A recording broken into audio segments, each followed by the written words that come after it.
Reinier de Ridder defeats Robert Whittaker. What do you want to do with that? There's never been somebody who's beaten Robert Whittaker and either wasn't a former world champion, became world champion that night, or immediately fought for the world title. Now, you don't have to go and do a ton of research. Whittaker's only dropped like 4 fights in his whole life. But would you put RDR into a title fight right now? And as much as he would qualify and as impressive as his run-in, and as much as you could certainly consider him for one. Imanov versus Chael is very hard to look away from. It's very hard to see that on the docket and assume that that was set up for any other reason than to become a number one contenders match. But things change. Things change quickly. It comes down to performance, by the way. Ultimately, I would say if you believe RDR is going to fight for the title next, that he's going to take on the winner of Dricus and Chimaev, ultimately, I would have to accuse you of being drunk on the excitement. Ariel Helwani's favorite phrase of recency bias. I don't think that calmer heads are going to go in that direction, but there's a couple of pieces that you haven't considered because you can't consider because they haven't happened yet. By example, what's Dricus' opinion? I mean, if Dricus is to get past Chimaev, let's just say, use Dricus, he's got a 50% chance. Let's say Dricus gets past Chimaev and he goes full force after RDR. Which I should add for you, Dricus has already started. He already threw a couple of darts in the direction of what I'd have done had I been in the ring with him. Now, RDR, meanwhile, may not even be available to fight for a championship because Paulo Costa is attempting to align with him right now, and I thought that was a very smart move by Paulo Costa. As great as Paulo Costa looked in his last fight, to get a title fight, you need multiple, you need plural great performances. And I respected that Paulo was smart enough to understand that and not waste a call out with Chimaev or Dricus. Not to mention, Paulo Costa is deeply ingrained within your thoughts of Chimaev. But the most likely way that Paulo ends up in there with Chimaev, at least immediately, would be if Chimaev was to get beat. So Paulo can't really plan for that. And I just thought that it was wise that Paulo called out RDR. We'll see where that goes. And we'll see what RDR's response is. But it is very tough in the world of promotion, right? You're in a promotion. Promotion goes one way. Demotion comes the other way. When you win in a main event, you're going to, at least in theory, return at a minimum to a main event.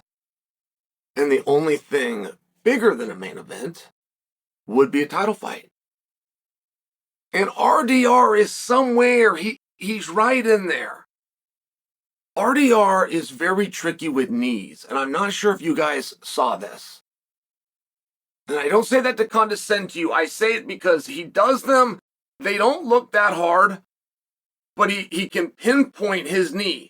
And always in fighting, we'll talk about the guy with a reach, and if you can keep him on the outside, we'll always talk about that. And I don't know why there's a stigma that we always talk about that, because more fighting happens in close, in tight quarters than it does at the end of a guy's punches. And when you're as long and you're as tall as RDR, you got to be able to fight when a guy gets in nice and tight to you, because everybody's going to have the same game plan, which is punch your way into the clinch. What happens from there between you boys? But RDR, when he finds himself there, because he did this to Bo Nickel too, and it was the beginning of the end. But when people talk about the end of the Bo Nickel fight, I never hear them talk about that knee. They talk about the punches, they talk about swarming him, they talk about following him up, and they talk about the ground and pound. It was really the knee that started that domino effect. And if you go back and you look at Robert Whittaker in round 3, Robert Whittaker had shaken off 1 and 2.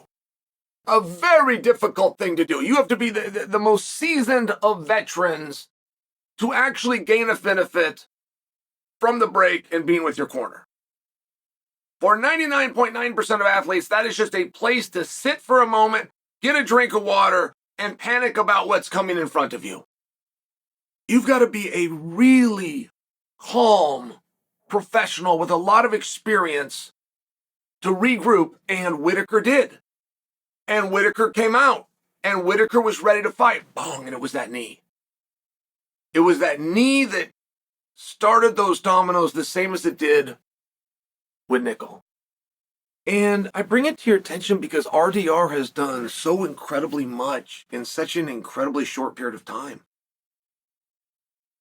I know where I was when RDR fought Kevin Holland.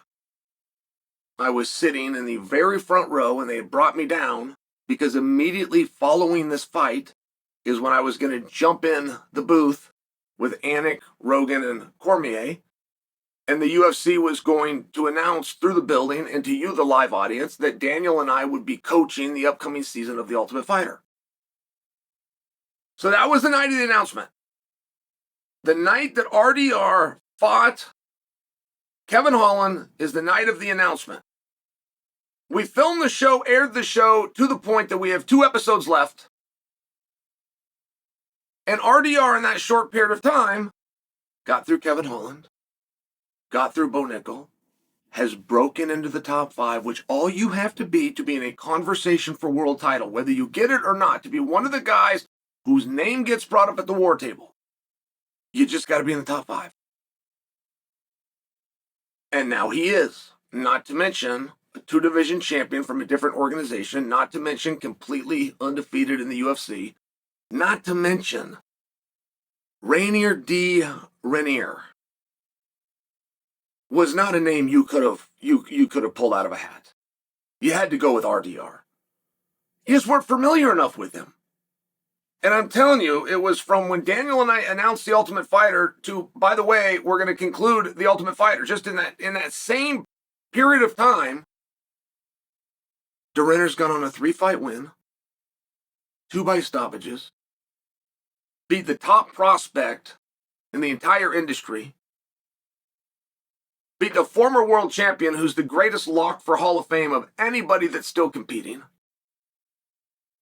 and is now in talks, potential talks, for an opportunity at a title for himself.